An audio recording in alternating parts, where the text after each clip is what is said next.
嗨，大家好，我是 Susan，欢迎来到 Garden 365。今天呢，我的旁边放了一些罐装的液体肥，它们有各种不同的颜色，有像这种乳白色，还有浅绿色和浅咖啡色。它们呢都是我利用厨房里的液体厨余做的液体肥。这些液体厨余呢，由于平时它的量很少，所以呢经常被我们忽略。其实啊，它收集起来非常方便。只要我们在洗碗的时候顺便收集一下就可以了，而且呢，由于它浓度比较低，所以用起来也相对的方便，不用特别的考虑要兑多少水，是不是会对我们的植物造成伤害。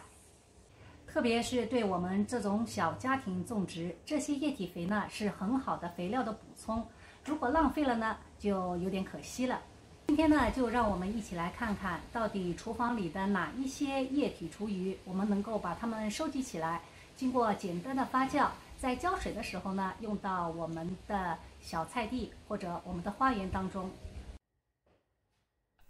这是我刚喝完咖啡的杯子，洗咖啡杯子的水，我们就可以把它收集起来。里面呢有奶，还有一些咖啡液的残留。特别是如果您手工打奶泡，打奶泡的杯子会残留很多牛奶。这个呢是早上做的米糊。如果您家里早上经常做豆浆、芝麻糊或者米糊，那么洗豆浆机的水不要倒掉，里面含有的营养成分要比单一的淘米水和豆浆还要多。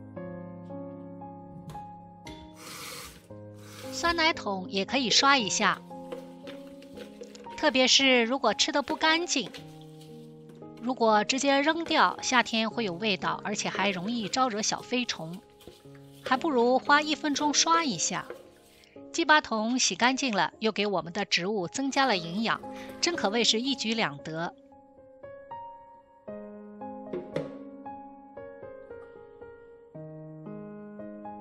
这是我今天收集的需要发酵一段时间再用的液体厨余，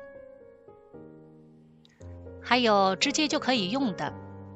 喝完牛奶的牛奶桶，我们可以多加一点水，由于它的浓度比较低，我们就可以直接用了。需要注意的就是不要盯着一个地方或者一棵植物浇。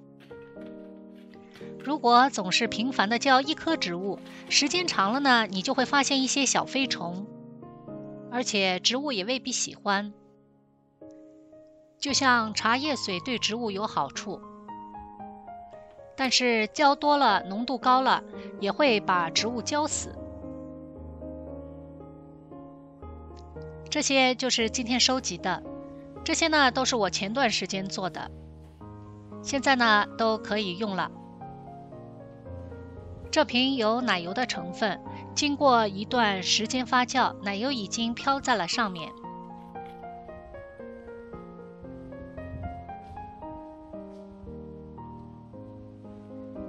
这瓶就是牛奶，当时浓度比较高，我没有直接用掉，而是放了一段时间。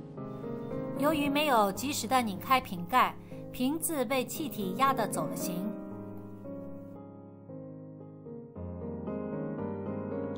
这瓶浅棕色的，就是每次我洗咖啡杯的水，我就会倒在里面。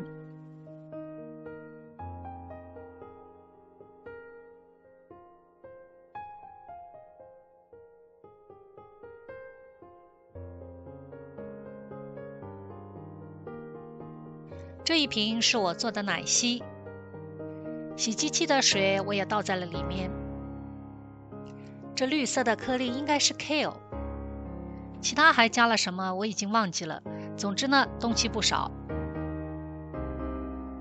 这瓶豆浆当时是忘记了喝，过期了，这瓶我放的时间最长。豆浆呢要放的时间长一点，要不然用的时候啊味道特别臭。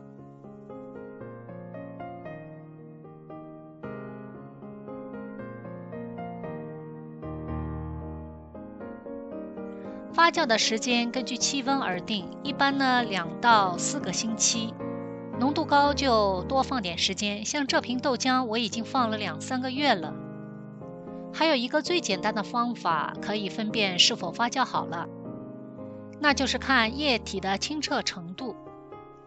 最开始液体是浑浊的不透明的，慢慢的液体就会越来越清澈。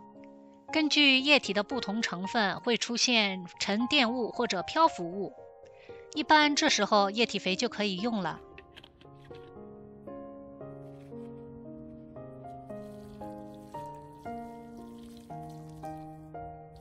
洗牛奶桶的水直接浇就可以，这个浓度呢，大家不要担心，只要不盯着一个地方频繁的浇。涮过水的牛奶桶很干净，再把它放到可回收的桶里就不会臭了。浓度较高的液体肥，我们在用的时候要适当的加些水。由于它不是浓缩的液体肥，加水的比例没有严格的要求，大家可以根据自己的经验适量就好。我们要注意的就是这些液体肥通常呢会有一些沉淀物，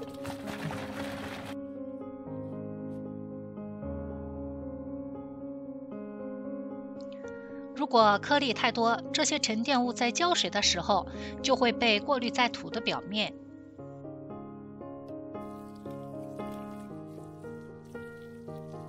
就会引来小飞虫，而且呢味道也不是很好。碰到这种情况，浇完水后，我们只需要做一个动作，就可以避免这种情况的发生。土壤表面有一层白色的颗粒，这是豆浆发酵凝固后产生的。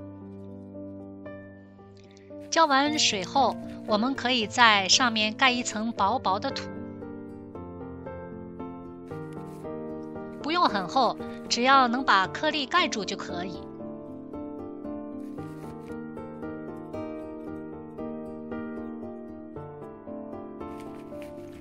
这种液体肥虽然不能满足植物生长的全部养分，但是我们每次浇水，如果能在水里添加一些营养物质，植物也是很喜欢的，而且它特别容易取得，稍微留心点，每天都可以收集一些。我知道有一些朋友早已经用牛奶水、淘米水、茶叶水来浇花浇菜，还有一些朋友呢，可能还没有想到，或者呢觉得收集起来太麻烦，或者觉得肥力不够，也就不愿意在上面多花时间了。不知道今天看了这期视频会不会改变你的想法呢？不知道我今天的分享是否对您有帮助呢？除了这些，您还把哪些液态厨余做成了液体肥？可以留言和大家一起分享。